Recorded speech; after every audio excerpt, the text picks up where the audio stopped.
Muzaffarnagar police ने एक ऐसे शातिर फर्जी सिपाही को गिरफ्तार किया है जो पिछले 3 साल से पुलिस की वर्दी पहनकर महिलाओं को प्रेम के झांसे में फंसाकर उनका शारीरिक और आर्थिक शोषण कर रहा था।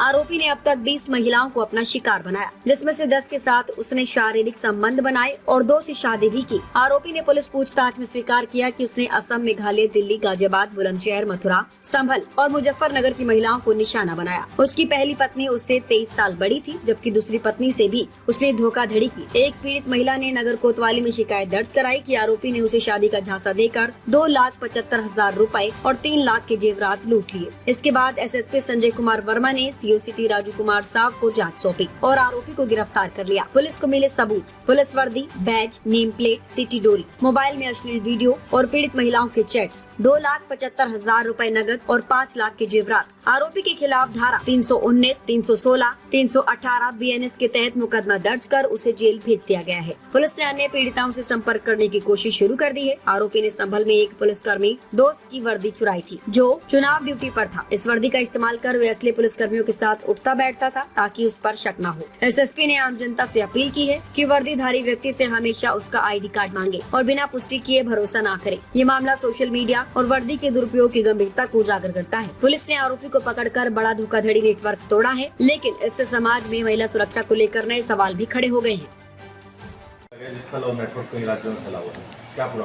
देखिए, नौशाद त्यागी नाम का एक कांस्टेबल आज गिरफ्त में आया है, जो अपने आप को राहुल त्यागी नाम रख लिया था, और एक कांस्टेबल की वर्दी भी उससे बरामद की गई है। उस वर्दी का ये रोब भी गाड़ता था, साथ साथ इसी के आधार पर वो कई महिलाओं से जो है प्रेम जाल में भी फंसाता था। साथ ही साथ इसमें असम, दिल्ली, मेघालय और मैं आपको बता दूं कि ये जो गाज़ियाबाद है, बुलंदशहर, मथुरा और संभल तथा अपने जनपद मुजफ्फरनगर से भी इसका कनेक्शन प्राप्त हुआ है, जिसमें कई प्रकार की महिलाओं से इसके संपर्क हैं। जानबूझ के कई महिलाओं की उनकी गोपनीयता और उनकी प्राइवेसी के लिए उनका नाम नहीं खोला जा रहा है, लेकिन इसने इस आधार का, इस फ्रॉड का बहुत इस्तेमाल किया उसने, और इसने सिपाही की वर्दी जो है पिछले 2-3 साल से इस्तेमाल कर रहा था।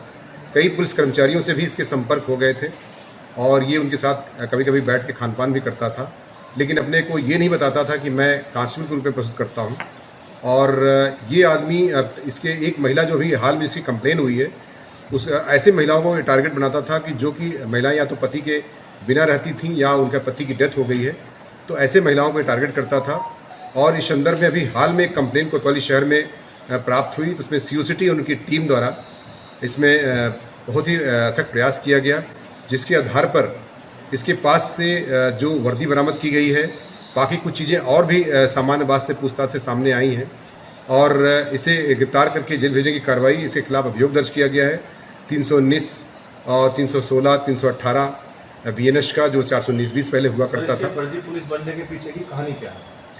ये गिरफ्तार करके जेल भेजा जा रहा है। साथ ही साथ इसमें महिला से इसी आधार पर एक्सप्लॉइट करने का जो है 69 बीएनएस की भी धारा लगाई गई है, तो इसको विधिक कार्रवाई करते हुए जेल भेजने की कार्रवाई की जा रही है। साथ ही जो आपका प्रश्न है कि इसके पुलिस में, ये जैसा कि पूछताछ से इसने स्वीकार किया कि पिछले दिनों में संभल में जब ये एक दोस्त अपने सिपाही के साथ रह रहा था, तो वो मध्य प्रदेश में कोई चुनाव में गया हुआ था, तो उसकी वर्दी इसके बैग में छूट गई थी, इसके दोस्ती थी, तो उसी वर्दी को, उस सिपाही का नाम भी नौशादी जैसा कि ये बता रहा है, और उस सिपाही को उस वर्दी को अपने बैग में रख कर फिर उसी से इसके दिमाग में जो खुराफात आई और उस वर्दी को पहन करके फिर इसका दुरुपयोग करना इसने शुरू किया। अब तक कितनी महिलाओं को शिकार बना चुका है? जहाँ तक कि पूछताछ से स्वयं स्वीकार किया है कि कम से कम 18 से 20 गर्लफ्रेंड हैं और 10 ऐसी महिलाएं हैं जिनसे इनके शारीरिक संबंध बताया जाता है, खुद ही बता रहा है।